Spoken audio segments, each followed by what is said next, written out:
tardes, bienvenidos de nuevo a Negocios Televisión, bienvenidos un día más al espacio informativo. Miramos a la actualidad, a las últimas horas que pasan por Hungría, por esta cumbre de líderes de la Unión Europea en Bruselas, donde han alcanzado este jueves un acuerdo para entregar 50.000 millones de euros en ayudas a Ucrania durante los próximos 4 años. Todo esto después de que Hungría haya retirado su veto al paquete, según ha informado el presidente del Consejo Europeo, Charles Michel, con este tuit que ven en sus pantallas. El presidente del Consejo Europeo ha anunciado este acuerdo en una publicación en X, diciendo que va a proporcionar estabilidad a largo plazo a Ucrania. Por su parte, Orbán levantó su veto a este paquete de ayuda financiera de 50.000 millones de euros para Ucrania, permitiendo al país azotado por la guerra acceder a apoyo vital después de un retraso de casi 2 meses. Como decíamos, el propio Charles Michel ha sido el que ha anunciado este acuerdo, que dice que va a proporcionar estabilidad a largo plazo a Ucrania. Un acuerdo que se salvó en un momento crítico para Ucrania, que ha dicho además que sus arcas se están vaciando y que está lidiando con una escasez de proyectiles de artillería para defenderse de la campaña militar rusa. Kiev todavía espera 61.000 millones de dólares en ayuda de Estados Unidos, que aún no ha sido respaldada por el Congreso. Por su parte, Ucrania espera los primeros 4.500 millones de euros en marzo. El primer ministro ucraniano ha celebrado el desbloqueo de una ayuda de 50.000 millones de euros de la Unión Europea a Ucrania después del levantamiento del veto de Hungría. Lo considera una contribución a una victoria común sobre Rusia. Dice literalmente: los Estados miembros de la Unión Europea muestran una vez más su solidaridad y unidad para ayudar al pueblo ucraniano a resistir la guerra contra Moscú, es lo que ha dicho el propio Denis Esmigal en X. Dice que cada uno de sus votos es una contribución significativa a nuestra victoria conjunta. Nos fijamos también en Cataluña, la declaración de la emergencia por sequía en Cataluña, que ya es una realidad. Así lo ha decretado hoy la Generalitat después de una reunión extraordinaria de la Comisión Interdepartamental que ha encabezado el presidente del Gobierno, Pere Aragonès. Las restricciones ya avanzadas en las últimas semanas entrarán en vigor a partir de este viernes y afectarán a 6 millones de personas de las áreas de Barcelona y Girona abastecidas de agua por el sistema Ter Llobregat. El consumo quedará limitado máximo de 200 litros por habitante y por día. Así lo han anunciado en una rueda de prensa el propio Aragonès y el consejero de Acción Climática, David Mascort. Dice: no nos habíamos enfrentado nunca a una sequía tan larga desde que existen mediciones de lluvia. Arrastramos 3 años en los que no llueve como necesitamos. Es lo que ha dicho el presidente, que ha defendido además que el trabajo y las inversiones han conseguido retrasar hasta 15 meses la entrada en la fase de emergencia que se había previsto al iniciar la aplicación del plan de sequía de la Generalitat. Miramos también a Taiwán, y es que China ha comenzado formalmente a avanzar hacia la llamada frontera con Taiwán. Este 1 de febrero la Administración de Aviación Civil de China cambiará unilateralmente una ruta designada para vuelos civiles, acercándole a la línea media. Por su parte, Taipei ha afirmado que Pekín pretende utilizar la aviación civil con fines militares en un intento por cambiar el status quo en el estrecho de Taiwán, según señala Izvestia. Dice que la línea media es de hecho una frontera virtual, porque formalmente no puede haber frontera entre China y Taiwán. Sin embargo, hasta hace poco China siempre la ha respetado en términos de movimientos de transportes, lo que aseguraba Alexei Maslov, director del Instituto de la Universidad Estatal de Moscú de Estudios Asiáticos y Africanos.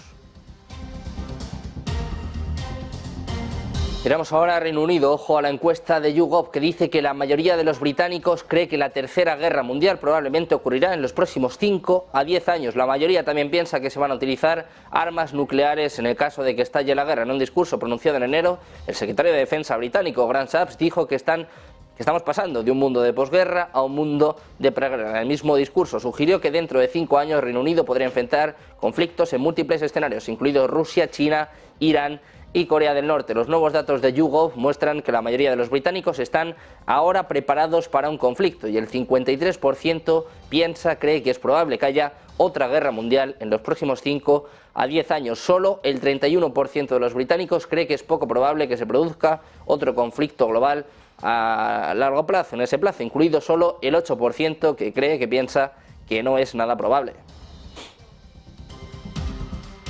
Nos fijamos también en Rusia. Es que investigadores rusos han asegurado este jueves que tienen pruebas que demostraban que el ejército de Ucrania derribó un avión de transporte militar ruso Il-76 la semana pasada con misiles tierra-aire Patriot de fabricación estadounidense. Es lo que está informando en estos momentos la agencia Reuters, y es que Rusia afirmó que las 74 personas que iban a bordo, entre ellas 65 soldados ucranianos que iban a ser canjeados por prisioneros de guerra rusos, murieron, y culpó a Kiev del derribo del avión. Por su parte, Ucrania ha pedido una investigación internacional. El Comité Estatal de Investigación de Rusia afirmó en un comunicado que soldados ucranianos habían disparado 2 misiles contra el avión desde la zona de Lipsy, en la región de Yarkov. Los fragmentos incautados en el lugar de los hechos, según sus rasgos de diseño, características geométricas y marcas disponibles, son elementos estructurales del misil antiaéreo guiado MIM-104A del complejo Patriot de Estados Unidos, desarrollado por las corporaciones Raytheon y Hughes y fabricado por Raytheon, según ha dicho el comité en un comunicado hace apenas unos minutos.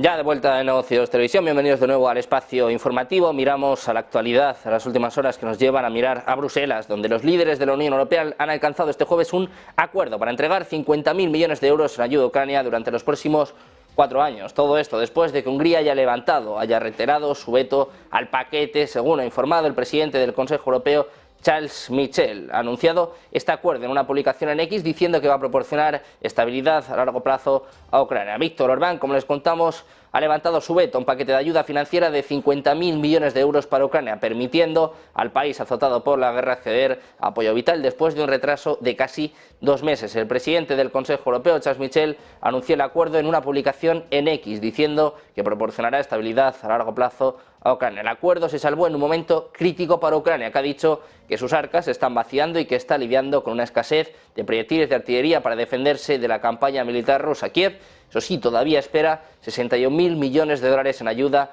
de Estados Unidos, que aún no ha sido respaldada por el Congreso. Miramos al primer ministro de Polonia, Donald Tusk, que ha dicho este jueves que el veto del gobierno de Víctor Orbán a la ayuda comunitaria a Ucrania es una amenaza para la seguridad de la Unión Europea y asegura que ni entiende ni acepta el juego extraño y egoísta del mandatario húngaro. Escuchamos a Donald Tusk en esta presión, este chantaje que han ejercido sobre Ucrania para que levante su veto. Will dominate here in Europe, then Ukraine will lose for sure. But it's not a fatalism, you know. We can decide on this, and this is the problem. I want to convince our partners and also Viktor Orbán that it is still possible to protect Ukraine against this aggression effectively, and I am absolutely sure that we have a chance to do it. As I said, effectively, but for this we need this unity, and Viktor Orbán must be aware that he will be responsible for a black scenario because of... Dice Donald Tusk, el primer ministro polaco, que la cuestión ucraniana es existencial, no solo para Polonia, sino para todos. Dice que la posición de Víctor Orbán era una amenaza para su seguridad y que es obvio y al mismo tiempo inaceptable. Esto es lo que decía su llegada a la cumbre extraordinaria de jefes de Estado y de Gobierno comunitarios convocada para intentar sortear el veto húngaro. Como ven, una presión, un chantaje por parte de la Unión Europea que ha terminado surtiendo efecto. Hay respuesta también, hay reacción ya por parte de Ucrania, que espera los primeros 4.500 millones de euros en marzo. En concreto, el primer ministro ucraniano celebró este desbloqueo de una ayuda de 50.000 millones de euros de la Unión Europea a Ucrania tras el levantamiento del veto de Hungría, considerándola una contribución a una victoria común sobre Rusia. Los Estados miembros de la Unión Europea, dice, muestran una vez más su solidaridad y unidad para ayudar al pueblo ucraniano a resistir la guerra contra Moscú, es lo que ha dicho Denis Esmigal en X. Además, añade, cada uno de vuestros votos es una contribución significativa a nuestra victoria conjunta.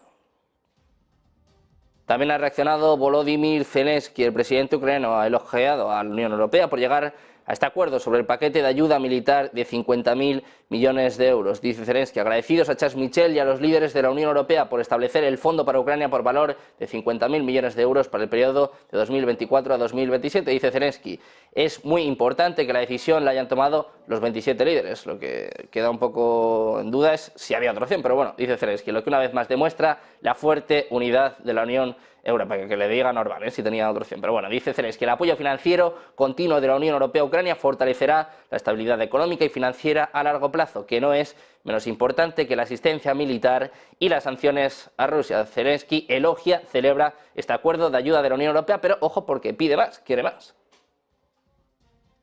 Precisamente este nuevo acuerdo de ayuda de la Unión Europea para Ucrania incluye una letra pequeña, la opción de revisarlo en 2026 si es necesario. Es lo que están apuntando a la agencia Reuters 2 diplomáticos de la Unión Europea. Esto se suma a los debates que se celebrarán cada año sobre este acuerdo. Orbán, como les contamos, ha cedido, ha levantado el veto, pero hay letra pequeña, podría revisarse dentro de 2 años.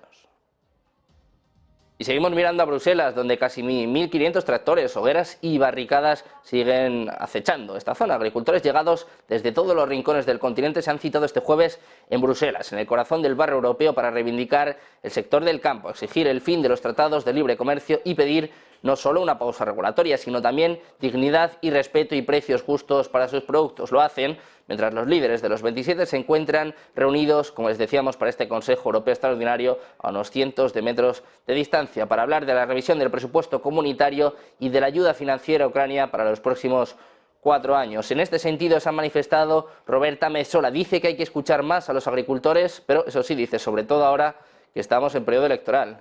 Lo escuchamos. Well, we need to listen more, and we need, as we enter this campaign period into the European elections, realize, I see this in every member state that I visit, that there are sectors that we did not listen to enough. And I think it's our responsibility, one, to say that, to encourage everybody to vote in the June European Parliament elections, and understand that if there is frustration with our processes, or we did not communicate well enough, or we did not consult well enough, then we say it. I think we need to be honest with Miramos también a Cataluña, les contamos la declaración de la emergencia por sequía en Cataluña, que ya es una realidad. Así lo ha decretado hoy la Generalitat después de la reunión extraordinaria de la Comisión Interdepartamental que ha encabezado el presidente del Gobierno, Pere Aragonès. Las restricciones ya avanzadas en las últimas semanas entrarán en vigor a partir de este viernes y afectarán a 6 millones de personas de las áreas de Barcelona y de Girona, abastecidas de agua por el sistema Ter Llobregat. El consumo quedará limitado a un máximo de 200 litros por habitante y por día. Así lo han anunciado en una rueda de prensa el propio Aragonès y el consejero de Acción Climática, David Mascort. Les escuchamos. En la que anunciem l'entrada en fase d'emergència a tots aquells municipis de Catalunya que s'abasten pel sistema Ter Llobregat.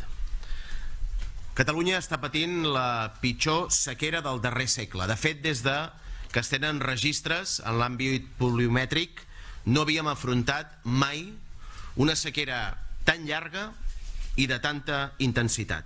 Por si alguien no lo ha entendido, se lo contamos. Dice Aragonès: no nos habíamos enfrentado nunca a una sequía tan larga. Desde que existen mediciones de lluvia, arrastramos 3 años en los que no llueve como necesitamos. Es lo que ha dicho el presidente, que además ha defendido que el trabajo y las inversiones han conseguido retrasar hasta 15 meses la entrada en la fase de emergencia que se había previsto al iniciar la aplicación del plan de sequía de la Generalitat.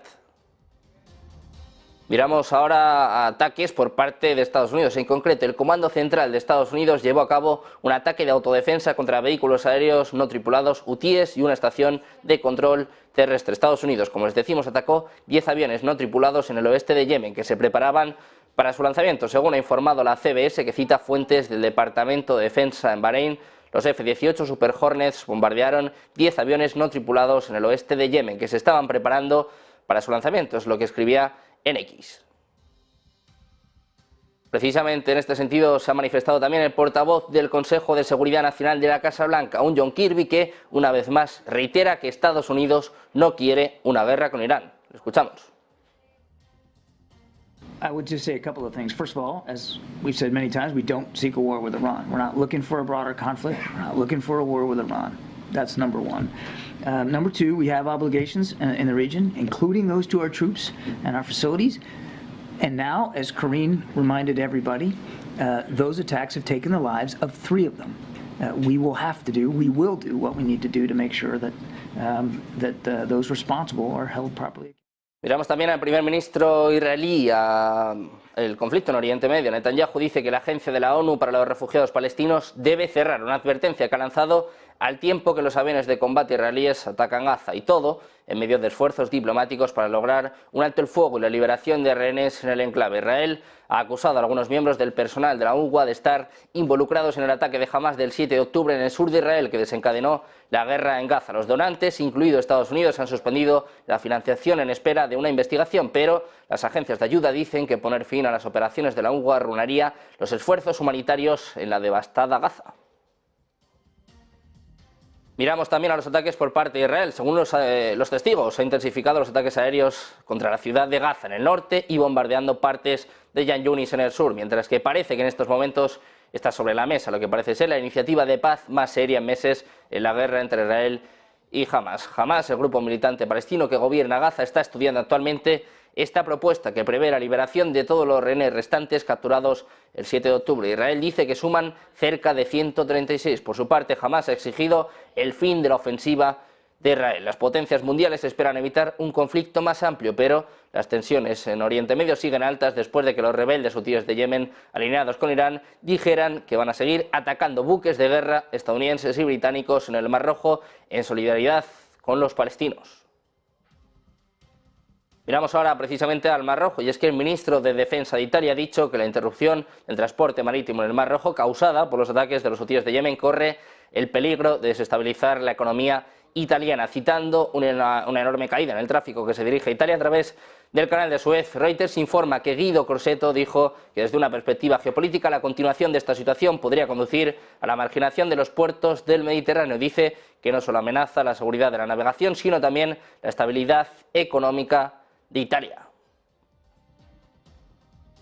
Nos fijamos también en Taiwán, y es que China ha comenzado formalmente a avanzar hacia la llamada frontera con Taiwán. El 1 de febrero la Administración de Aviación Civil de China cambiará unilateralmente una ruta designada para vuelos civiles, acercándola a la línea media. Por su parte, Taipei ha afirmado que Pekín pretende utilizar la aviación civil con fines militares en un intento por cambiar el status quo en el estrecho de Taiwán, según señala Izvestia. Dice que la línea media es de hecho una frontera virtual, porque formalmente no puede haber frontera entre China y Taiwán. Sin embargo, hasta hace poco China siempre la ha respetado en términos de movimientos de transporte. Alexei Maslov, director del Instituto de la Universidad Estatal de Moscú de Estudios Asiáticos y Africanos, señalaba esta cuestión en un momento en el que China toma medidas activas acercándose a Taiwán, pero eso sí, todavía sin jugar la carta militar.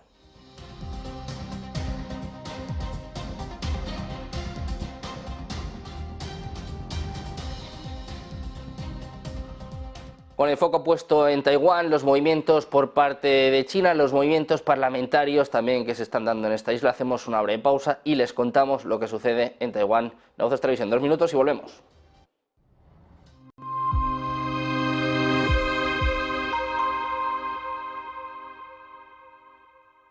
Ven al Torreón, estamos en El Pardo, un espacio único en plena naturaleza. Disfruta de momentos de desconexión mientras saboreas la mejor gastronomía. Disponemos de 7 amplias terrazas y salones para todo tipo de eventos. Degusta nuestros exquisitos platos acompañados de una selecta bodega de vinos. A tu servicio, un gran parking y zona infantil. Abierto los 365 días del año. Cocina ininterrumpida desde las 10 de la mañana hasta las 12 de la noche. Haz tu reserva.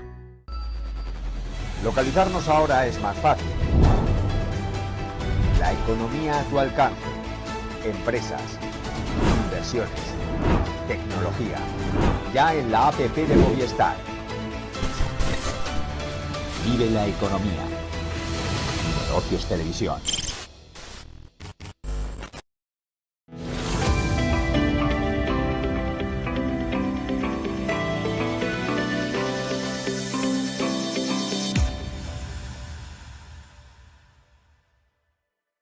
Hola, ¿qué tal? Muy buenas. Si estás viendo esta cadena es que te gusta estar bien informado y te gustan mucho los mercados financieros. Y lo más importante de todo, te gusta sacarle dinero al mercado.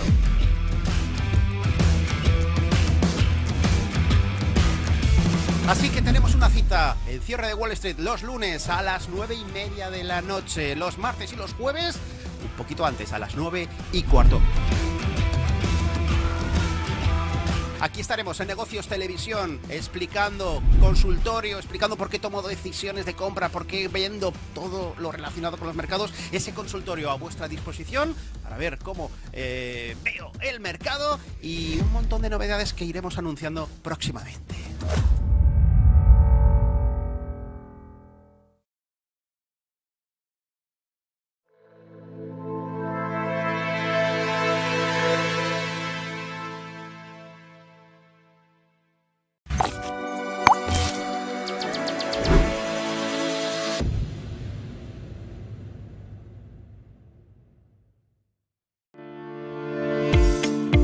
Dicen que el tiempo lo cura todo, pero los inversores en bonos que se han visto perjudicados por la compra de Credit Suisse pueden necesitar más que unos meses antes de estar dispuestos a lanzarse a por los bonos de capital adicional Tier 1, los AT1, que el VS espera todavía colocar en el mercado. Es fácil entender por qué los inversores en deuda subordinada pueden mostrar cautela, porque recibieron un duro golpe cuando el banco suizo aceptó hacerse cargo de su rival en quiebra en marzo.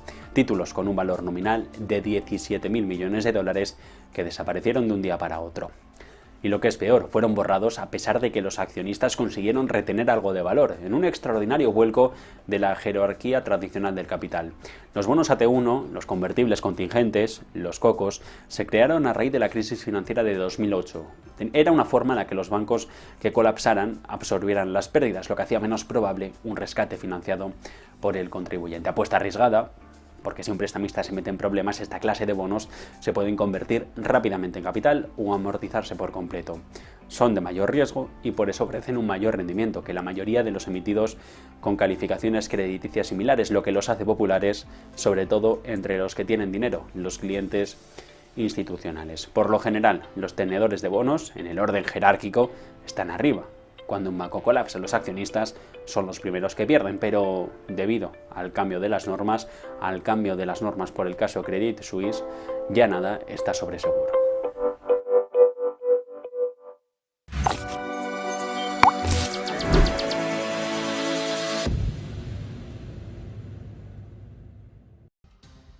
Ya de vuelta en Negocios Televisión, miramos, como les decíamos, a Taiwán, donde un representante del partido que defiende el diálogo entre Taipei y Pekín fue elegido para presidir el Parlamento unicameral de Taiwán de la 11ª legislatura. Es lo que ha informado la agencia de noticias CNA. Hablamos de Han Kuo-yu, del partido Kuomintang, que logró 54 apoyos en la segunda vuelta de la votación en el nuevo Parlamento de 113 escaños, 52 de sus correligionarios y 2 de diputados independientes. El expresidente del Yuan Legislativo, Zhou Zikun, del gobernante Partido Democrático Progresista, obtuvo 51 votos, tras lo cual renunció a su escaño parlamentario. Pendientes de Taiwán, pendientes sobre todo, como les decíamos, de partidarios del diálogo con Pekín, que están logrando la presidencia del Parlamento taiwanés en un movimiento que puede quizás calmar las aguas, calmar las tensiones con China. Miramos también al alto representante de la Unión Europea para Asuntos Exteriores y Política de Seguridad, Josep Borrell, que ha destacado este jueves la crítica situación en Ucrania y Oriente Medio, ha instado a los Estados miembros de la Unión Europea a reforzar su apoyo. Borrell ha calificado la guerra en curso contra Ucrania, que se acerca a su segundo año, como la mayor amenaza a la seguridad europea, destacando la persistente estrategia de Rusia para fragmentar el país. Dice el propio Borrell: debemos hacer más para apoyar a Ucrania. Advierte que no actuar podría generar mayores costes para la Unión Europea. Escuchamos a Borrell, dice que no hay más tiempo, que hay que apoyar y enviar el dinero a Ucrania ya. I will urge them to reach an agreement as soon as possible because there is no more time. We have to, in the next month, to increase our military support to Ukraine, as we have been doing, increasing the number of ammunition, but still not enough. More has to be done. I don't think we have the sense of urgency when we deal with that. So this is going to be an intense discussion, and I hope that they will have a mandate to continue presenting the leaders with the required decisions to face this war, supporting Ukraine as much as it takes, as long as it takes, but supporting them in the... Además de esto, Borrell también abordó la situación en Gaza y Oriente Medio en general. Subrayó la importancia de respaldar a la Agencia de Obras Públicas y Socorro de las Naciones Unidas para los refugiados de Palestina en el cercano Oriente y advirtió contra el castigo colectivo del pueblo palestino. A pesar de las investigaciones en curso, Borrell aclaró que la Comisión de la Unión Europea no ha decidido suspender la financiación a la UNRWA. Miramos ahora al Reino Unido, y es que, ojo con esto, la mayoría de los británicos cree que la Tercera Guerra Mundial posiblemente ocurrirá en los próximos 5 a 10 años. La mayoría también piensa que se utilizarían armas nucleares si estallase la guerra. En un discurso pronunciado en enero, el secretario de Defensa, Grant Shapps, dijo que estamos pasando de un mundo de posguerra a un mundo de preguerra. En el mismo discurso sugirió que dentro de 5 años Reino Unido podría enfrentar conflictos en múltiples escenarios, incluidos Rusia, China, Irán y Corea del Norte. Los nuevos datos de YouGov muestran que la mayoría de los británicos están ahora preparados para un conflicto y el 53% piensa que es probable que haya otra guerra mundial en los próximos 5 a 10 años. Solo el 31% de los británicos cree que es poco probable que se produzca otro conflicto global en ese plazo, incluido solo el 8% que piensa que no es nada probable. Miramos ahora a la subsecretaria de Estado de Estados Unidos, Victoria Nuland, que confirmó durante una visita a Kiev que las bombas de alta precisión que se lanzan por cohete y tienen un alcance de hasta 150 kilómetros ya están de camino al frente de Ucrania. En una rueda de prensa celebrada en Kiev, Nuland afirmó que Estados Unidos continúa apoyando a Ucrania con nuevas inversiones y nuevos sistemas de armas como las bombas de pequeño calibre que están ya de camino al frente. La publicación europea Político informó esta semana, citando a fuentes oficiales de Estados Unidos, que estas municiones, con las siglas en inglés de bomba de pequeño diámetro lanzada desde la tierra, llegarían a Ucrania este mismo miércoles. El Pentágono también había confirmado su intención de enviar este tipo de armamento a Ucrania. Precisamente miramos a Ucrania, que ha advertido a sus aliados que se enfrenta a una escasez crítica de proyectiles de artillería y que Rusia despliega 3 veces más potencia de fuego en el frente cada día. El ministro de Defensa, Rustem Umerov, escribió esta semana a sus homólogos de la Unión Europea describiendo la enorme desventaja numérica que enfrenta a sus tropas mientras intentan luchar contra nuevos ataques rusos. Dijo que Ucrania no puede disparar más de 2.000 proyectiles por día a través de una línea de frente que se extiende por 1.500 kilómetros según un documento al que tuvo acceso Bloomberg. Eso es menos de un tercio de las municiones que utiliza Rusia. La escasez de armas en Ucrania empeora día a día, según añadía el propio Umerov, mientras instaba a sus aliados de la Unión Europea a hacer más para cumplir su promesa de suministrar 1 millón de proyectiles de artillería. Dijo que Ucrania necesita al menos igualar la potencia de fuego desplegada por Rusia. Seguimos mirando a Ucrania y nos fijamos ahora en el jefe del servicio ucraniano de inteligencia, Kirilo Budanov, que amenazó este jueves con multiplicar los ataques a infraestructuras en Rusia y pidió la entrega de aviones de ataque a 10 norteamericanos. Dice Budanov que el número de ataques contra infraestructuras rusas se multiplicará probablemente. Dice: pienso que ese plan podría incluir todas las principales infraestructuras críticas y militares de Rusia. Es lo que escribía el propio Budanov en su cuenta de la red social Telegram, según recoge Associated Press. Además, también Budanov pidió la entrega de cazas estadounidenses a 10. Dice: los aviones de ataque a 10 reforzarían considerablemente las capacidades de Ucrania en la línea de frente y pueden ayudar a infligir una derrota militar a Rusia.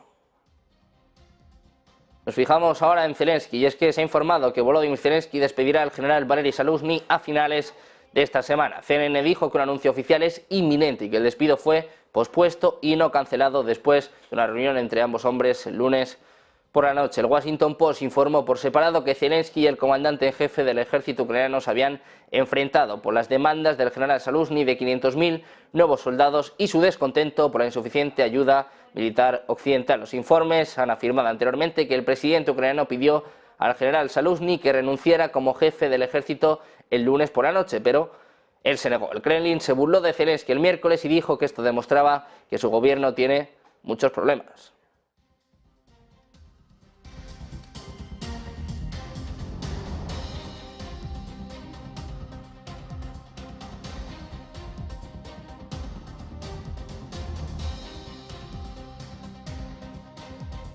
Miramos precisamente a Rusia, que no planea desplegar armas nucleares en el extranjero, salvo en Bielorrusia. El viceministro de Asuntos Exteriores ruso, Sergei Ryabkov, ha asegurado este jueves que Moscú no tiene planes de desplegar armas nucleares en otros países, excepto en Bielorrusia. Es lo que está informando en estos momentos la agencia Reuters. Todo esto llega además en un momento en el que Bielorrusia dijo en junio que había comenzado a recibir las armas nucleares tácticas rusas que Rusia, por cierto, había desplegado en el país vecino, en el primer despliegue de este tipo fuera de Rusia desde la era soviética, en un momento, en un contexto en el que esta misma semana se hablaba de que Rusia podría desplegar armas nucleares en Cuba. Ryabkov, viceministro de Asuntos Exteriores ruso, lo niega, dice que solo desplegarán armas nucleares en Bielorrusia.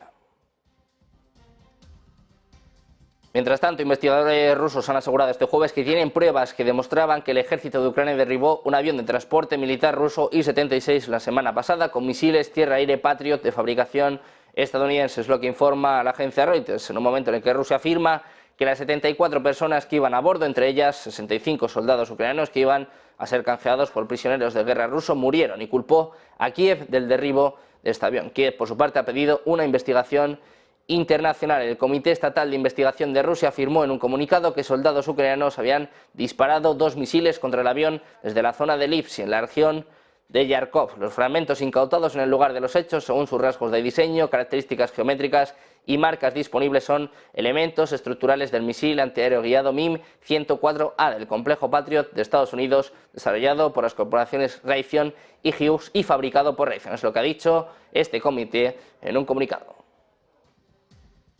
Miramos precisamente al comité de investigación creado por Vladimir Putin para investigar el avión de transporte militar que se estrelló en Belgorod el 24 de enero, que ha dicho que las 74 personas a bordo han sido identificadas. Dijo que los exámenes genéticos le permitieron llegar a una conclusión inequívoca sobre los 65 prisioneros de guerra ucranianos, 6 miembros de la tripulación y 3 agentes de la policía militar que, según afirma, viajaban en el mismo. Dice que los resultados del examen genético han permitido llegar a una conclusión inequívoca sobre la identidad de los fragmentos de los cuerpos incautados de 6 miembros de la tripulación, 3 policías militares y 65 soldados ucranianos.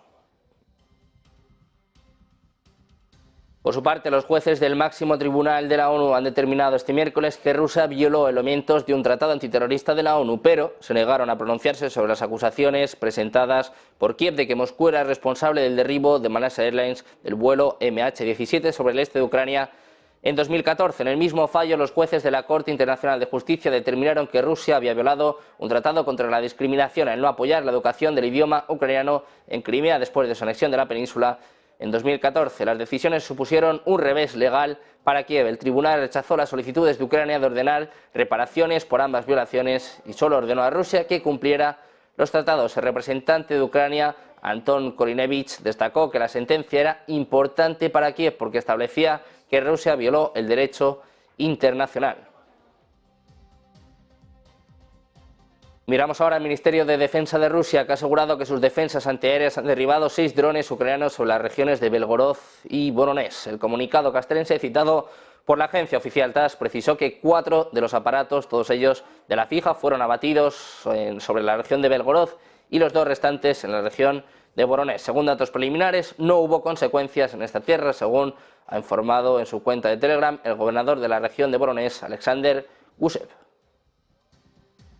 Seguimos mirando a Rusia, hablamos del grupo de ransomware ALPHV, también conocido como Black Cat, que ha afirmado haber cometido una violación masiva, supuestamente confiscando 300 gigabytes de datos clasificados de la inteligencia estadounidense, incluido el FBI. El grupo amenaza con revelar los datos a menos que Technica, la empresa de tecnología infiltrada y contratada por el gobierno, responda rápidamente a su rescate. Esta banda rusa de ransomware supuestamente se habría infiltrado en una empresa de tecnología responsable de manejar documentos ultrasecretos de las agencias de inteligencia estadounidenses como el FMI. El famoso grupo Black Cat amenaza con publicar estos documentos clasificados si la empresa no se pone en contacto con ellos pronto. Como les decíamos, una empresa de propiedad de veteranos que ofrece soluciones tecnológicas para respaldar la misión del gobierno federal de defender y proteger a Estados Unidos. Afirman que han robado 300 gigabytes de documentos que supuestamente incluían contratos del Departamento de Defensa y los nombres, números de teléfono y números de seguro social de los empleados de Technica. El ataque ruso se produce justo cuando un director del FBI advirtió este miércoles que los piratas informáticos chinos se están preparando para causar estragos en Estados Unidos. Miramos ahora a la OTAN. Los ejercicios Steadfast Defender no persiguen la defensa de los países miembros de la OTAN, sino que representan un tanteo del terreno para posibles provocaciones contra Rusia. Es lo que ha denunciado hoy Konstantin Gavrilov, jefe de la delegación rusa en las negociaciones en Viena sobre seguridad militar y control de armamento. Dice que el traslado del equipo se realiza hacia el este, es decir, simula la protección del llamado corredor de Suwalki, que une a Polonia y Lituania. Dice, lo vemos como una provocación muy obvia, como una preparación de la alianza, no para la defensa, sino para sondear el terreno para posibles provocaciones contra Rusia. Es lo que ha declarado Gavrilov al canal de televisión Rosilla 24. Mientras tanto, las autoridades estonias anunciaron este jueves que Rusia ha cerrado a medianoche el tráfico de vehículos al paso fronterizo de Narva y Bangarod, en el noroeste del país, hasta 2025, en lo que supone una nueva restricción al movimiento de viajeros y mercancías entre la Unión Europea y su vecino oriental. Es lo que informa la agencia EFE, cuando la policía y la Guardia de Fronteras Estonia informaron en un comunicado que Rusia ha justificado el cierre con la necesidad de realizar labores de renovación en el puesto de control fronterizo que no concluirán hasta finales de 2025. Según informaciones de la televisión pública estonia, unas 4.000 personas cruzaban la frontera de Narva hasta ahora cada día. El 80% de ellas eran peatones. Pendientes de más noticias, de más actualidad, hacemos una breve pausa y miramos a Milei, a la ley Omnibus, este atraso y también los disturbios que tuvieron lugar ayer en Argentina. 2 minutos y se lo contamos.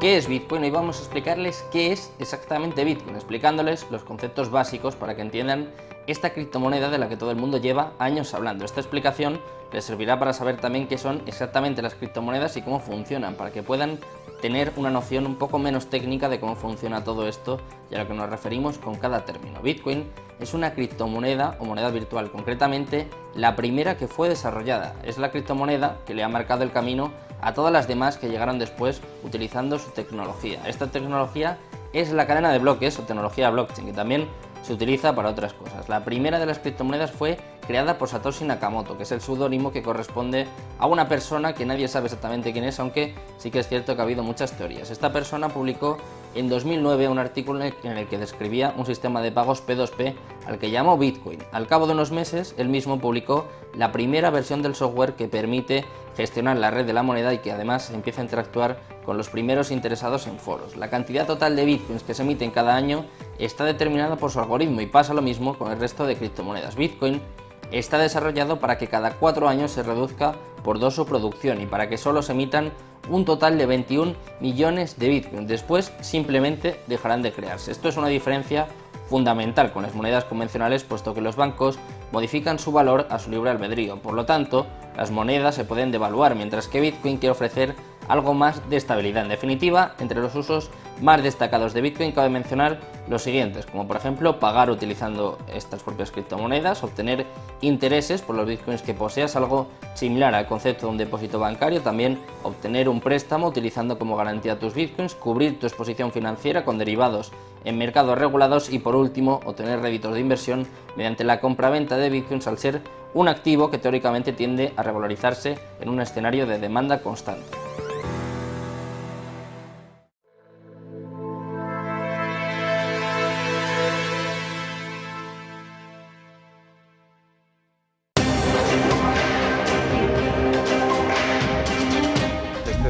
Ya digital de la nueva era, que vamos a hablar de la destrucción creativa del capitalismo.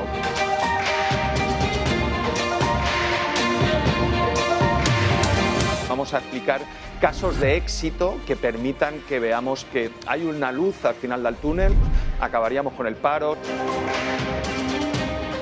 ¿Qué has aprendido tú con los americanos, Antonio? ¿Por qué son tan buenos? ¿Por qué lideran toda la revolución digital? Siempre me decía, Antonio, gestionar sois unos hachares, vendiendo sois un desastre. En Madrid está llamado a ser la ciudad más potente de Europa, pero yo estoy plenamente convencido que va a venir una tal Taylor Swift, que nos colaron 80 habitaciones, que no nos dimos cuenta cuando venía, pero en 3 minutos.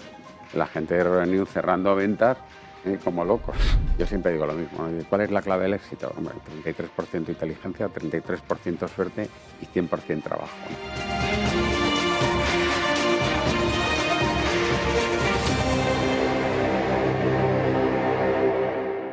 Hola, ¿qué tal? Muy buenas. Si estás viendo esta cadena es que te gusta estar bien informado y te gustan mucho los mercados financieros. Y lo más importante de todo, te gusta sacarle dinero al mercado.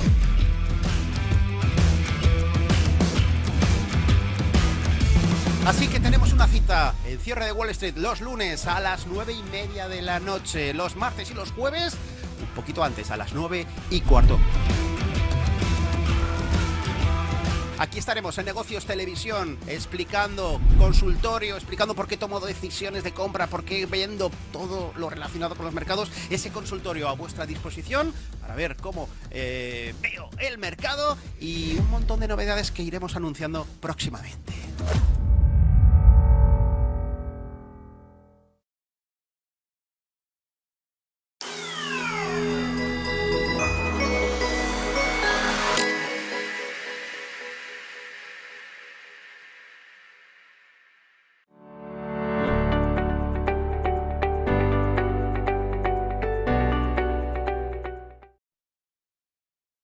vuelta en Negocios Televisión, seguimos mirando a la actualidad y nos fijamos ahora en Argentina. Javier Milei, que recibió un alivio del Fondo Monetario Internacional, en concreto 4.700 millones de dólares, que en parte serán destinados a pagarle al organismo. La alegría del gobierno no pudo ser completa porque la Cámara de Diputados postergó hasta este jueves, en el mejor de los casos, la votación de la ley Ómnibus, que el presidente necesita como el aire. Lo que se juega con la aprobación de esa normativa es la opción de obtener facultades especiales para prescindir del mismo Parlamento. Los debates fueron tensos y se extendieron por casi 12 horas. Fuera del recinto, las fuerzas de seguridad reprimieron a los manifestantes que rechazan la promulgación de un proyecto que busca cambiar de raíz la vida económica, social y cultural de este país. La iniciativa, que es la otra cara de la moneda del ambicioso decreto de necesidad y urgencia de Milei, intenta reducir a la mínima expresión el rol del Estado, promueve una desregulación irrestricta de todas las actividades, favorece la concentración de grandes grupos económicos, eleva las penas contra los que participan de la protesta social, flexibiliza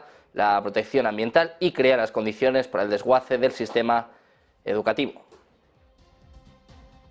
De Milei pasamos a Bukele, nos fijamos en El Salvador. El próximo domingo 4 de febrero El Salvador celebra elecciones presidenciales en las que también se elegirá la composición del Congreso. Las citadas elecciones se presentan 6 candidatos, sobre todo con el actual presidente Nayib Bukele, desde luego como gran favorito. Todo esto en un momento en el que el requisito para acceder a la presidencia en primera vuelta es conseguir el 50% de los votos más 1, y todo parece indicar que Bukele lo va a conseguir en la primera vuelta. Para que se hagan una idea, las encuestas de intención de voto le otorgan nada menos que el 82%, y es que su política de absoluta mano dura contra el crimen organizado de las violentas maras o pandillas ha sido un total éxito que incluso está empezando a ser copiado por otros países hispanoamericanos, como en el caso de Ecuador. Y hablamos también de Venezuela, y es que la Casa Blanca reafirmó este miércoles que el gobierno de Nicolás Maduro en Venezuela tiene de plazo hasta la primavera para cumplir con sus compromisos para unas elecciones libres, entre los que Washington exige la habilitación de la candidata opositora María Corina Machado. El portavoz del Consejo de Seguridad de la Casa Blanca, John Kirby, respondió así en una rueda de prensa al ser preguntado sobre la amenaza del oficialismo venezolano de suspender los vuelos de repatriación de migrantes si Estados Unidos restaura sus sanciones económicas al país suramericano. Dice que el régimen de Maduro se comprometió el pasado otoño a permitir unas elecciones libres y justas y a facilitar la participación de los partidos de la oposición. Miramos ahora la Reserva Federal. Sin sorpresas, la FED optó por la pausa, por los tipos en máximos de 22 años. Se mantienen los tipos, por tanto, en la horquilla del 5,25 al 5,50%. El discurso de Powell subrayaba como el recorte de tipos no llegará hasta que la inflación se reconduce al 2%, una mayor confianza en que los precios se muevan de manera sostenible. Dice que cree que su tasa de política monetaria probablemente esté en su punto máximo para este ciclo de ajuste y que si la economía evoluciona como se espera, comenzará a relajarse gradualmente. Las perspectivas económicas son inciertas, pero el FOMC sigue atento a los riesgos de inflación. Temen que se consolide en niveles altos y por eso subraya tienen que ver que se fija en ese 2%. Destacó que la tasa de desempleo sigue siendo baja y la creación de empleo continúa avanzando, en tanto que la economía sigue creciendo. La reducción de tenencia de bonos se mantiene. Escuchamos a Powell hablando de cómo descarta de momento a priori recortes en marzo. Good afternoon. My colleagues and I remain squarely focused on our dual mandate to promote maximum employment and stable prices for the American people. The economy has made good progress toward our dual mandate objectives. Inflation has eased from its highs without a significant increase in unemployment. That's very good news. But inflation is still too high, ongoing progress in bringing it down is not assured, and the path forward is uncertain. I want to assure the American people that we are fully committed to returning inflation to our 2% goal. Restoring price stability is essential to achieve a sustained period of strong labor market conditions that benefit all. Today, the FOMC decided to leave our policy interest rate unchanged and to continue to reduce our securities holdings. Over the past 2 years, we have significantly tightened the stance of monetary policy. Our strong actions have moved our policy rate well into restrictive territory, and we've been seeing the effects on economic activity and inflation. As labor market tightness has eased and progress on inflation has continued, the risks to achieving our employment and inflation goals are moving into better balance.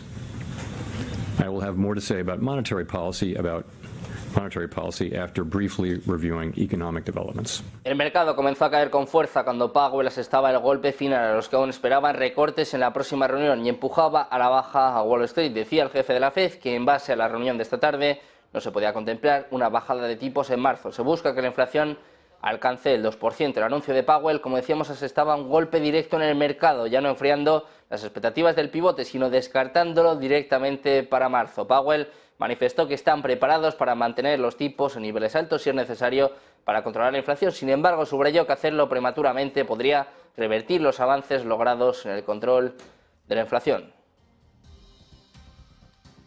Ayer, además, fue un miércoles negro para los bancos regionales de Estados Unidos. Las acciones de las entidades se hundieron durante la jornada como consecuencia de una caída del 37% en las acciones de New York Community Bancorp, un varapalo que arrancaba tras recortar su dividendo y registrar una pérdida sorpresiva. El índice bancario regional, el KBW, cayó casi un 3%, lo que representa su mayor caída en un día desde el 2 de mayo de 2023, cuando JP Morgan Chase anunció que iba a comprar el banco First Republic Bank. Aún así, aunque desde ese momento los depósitos se han estabilizado, algunos inversores temen que la liquidación del miércoles sea un llamado de atención sobre la salud de los prestamistas regionales. Miramos también a Europa. El caballo de batalla de los bancos centrales es la inflación y hoy el BCE acaba de poner sobre la mesa el dato. Los precios aligeran la presión y desaceleran al anotarse una subida del 2,8% en enero, una décima por debajo del 2,9% en diciembre, aunque queda por debajo de lo que se esperaba. Un dato que avanza en un escenario de deflación, ya que en la mensual se recoge caída con un dato negativo del 0,4%. La lectura en las cifras subyacentes disminuyeron menos de lo esperado. La inflación subyacente llegó al 3,3% en enero, la que excluye energía, comida, alcohol y tabaco, frente al 3,2%. La inflación más similar a la que manejamos aquí, la que excluye energía y alimentos sin procesar, el dato alcanzaba el 3,6%. En la fotografía por país crece la presión de los precios en España al 3,5%, en lectura anual 2 décimas más que en diciembre. También crece en Italia hasta el 0,9% o nuestra vecina Portugal hasta el 2,6%, entre los 8 países de la eurozona que han visto subida en los precios. El declive del sector manufacturero de la zona euro se ralentiza en enero. La contracción de la producción industrial, los nuevos pedidos y las compras se ralentizan con los ritmos más suaves desde abril del año pasado. La piedra en el camino, eso sí, viene marítima, dado que las tensiones en Mar Rojo alargan los plazos de entrega. Las reducciones en la actividad de compras, las existencias de insumos y el empleo también se atenuaron, mientras que la confianza empresarial aumentó hasta su máxima de 9 meses. La contracción económica del sector manufacturero de la zona euro se ralentiza en enero. El índice llega hasta los 46,6 puntos, registrando su máxima de 10 meses. El de producción en los 46,6 puntos, indicando su máxima de 9 meses. El ritmo de contracción de la producción, los nuevos pedidos y las compras se ralentiza, pero los disturbios en el Mar Negro alargan los plazos de entrega. Miramos también a España, el índice PMI del sector manufacturero, que alcanza su máxima de 10 meses en enero, pero se mantiene marginalmente en territorio de contracción. Se registran caídas más lentas tanto de la producción como de los nuevos pedidos. El empleo disminuye, pero solo ligeramente. La crisis en el Mar Rojo provoca un notable deterioro en el desempeño de los proveedores. El índice PMI ha dado un salto significativo de 46,2 puntos registrado en diciembre a 49,2 en enero, indicando solo una leve contracción. Aunque la desaceleración persiste, su intensidad ha disminuido notablemente. Otros indicadores claves, como los nuevos pedidos y el volumen de compras, están registrando una caída más lenta en comparación con diciembre de 2023. Pendientes de más noticias, pendientes ya no solo de los bancos regionales, también de bancos en Europa. Una breve pausa y les contamos lo que ha sucedido con Deutsche Bank aquí en Negocios Televisión.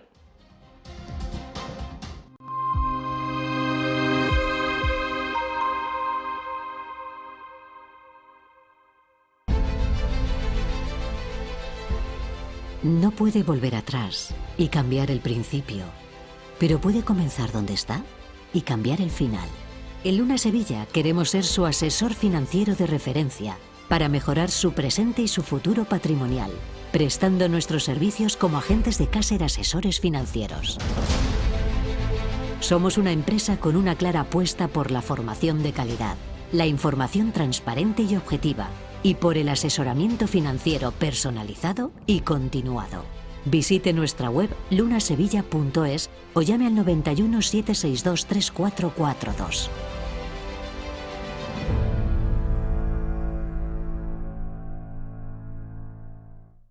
Ven al Torreón, estamos en El Pardo, un espacio único en plena naturaleza. Disfruta de momentos de desconexión mientras saboreas la mejor gastronomía. Disponemos de 7 amplias terrazas y salones para todo tipo de eventos. Degusta nuestros exquisitos platos acompañados de una selecta bodega de vinos. A tu servicio, un gran parking y zona infantil. Abierto los 365 días del año. Cocina ininterrumpida desde las 10 de la mañana hasta las 12 de la noche. Haz tu reserva.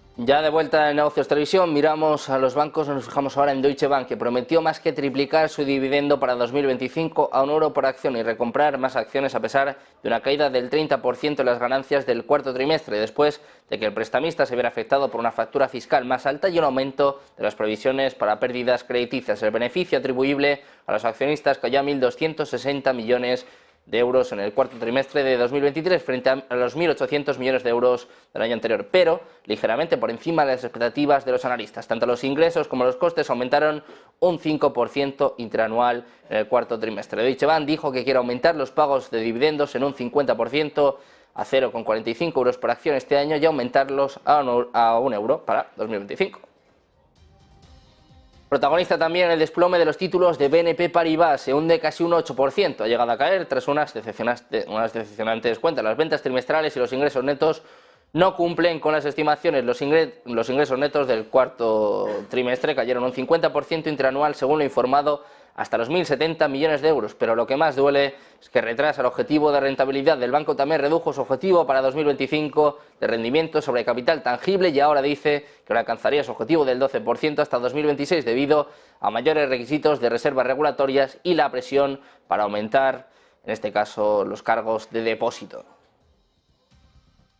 Seguimos mirando a más bancos y nos fijamos ahora en un banco español, nos fijamos en el Banco Sabadell. Precisamente hoy conocíamos los resultados del Banco Sabadell, lo ha seguido al pie del cañón nuestra compañera Eva Villanueva en un momento en el que el propio banco está apuntando a que es uno de los grandes protagonistas, presentando beneficio récord de 1.300 millones de euros para este 2023. Nos lo cuenta, nos lo explica nuestra compañera Eva Villanueva. Muy buenas. El protagonista de este jueves, sin lugar a dudas, en el mercado español ha sido el Banco Sabadell, que ha presentado unos beneficios récord de 1.332 millones de euros en 2023, un 55% más que en el ejercicio anterior y disparando además la retribución al accionista y lanzando un programa de recompra de acciones. En la presentación de resultados, su consejero delegado César González Bueno ha destacado la fortaleza de las cifras, haciendo hincapié en que las provisiones bajan y se muestran optimistas para el año que viene, porque aseguran que el entorno es razonable y la gestión está siendo muy buena. Y una vez más, en esta comparecencia ha vuelto a destacar la aportación del británico TSB. Con la mirada puesta en 2024, el directivo ha señalado que Sabadell confía en que la rentabilidad siga mejorando. Nada de cifras concretas, pero sí apunta a una mejora de ese ROTE que ha despedido el año en el 11,5% y que irá, por tanto, acompañado de una mejora del beneficio. César González Bueno asegura que el Sabadell está preparado para crecer y que lo está deseando, aunque dice y asegura que para eso se necesita que aumente la demanda, señalando que creen que hay demanda embalsada. Y en cuanto a la situación de la banca española, ha defendido que todas las entidades son solventes, con posiciones que les permiten caminar en solitario, por lo que no ve movimientos de concentración. Y en la rueda de prensa también se le ha preguntado sobre la caída de la acción en bolsa durante la jornada de este jueves, una caída en la que no ha dado importancia, señalando que el mercado siempre cotiza expectativas y que al conocerlas a priori no han sorprendido las bajadas de hoy. Con todo, señala que lo importante desde el banco no es mirar a la cotización de un día, sino mirar a las series más largas.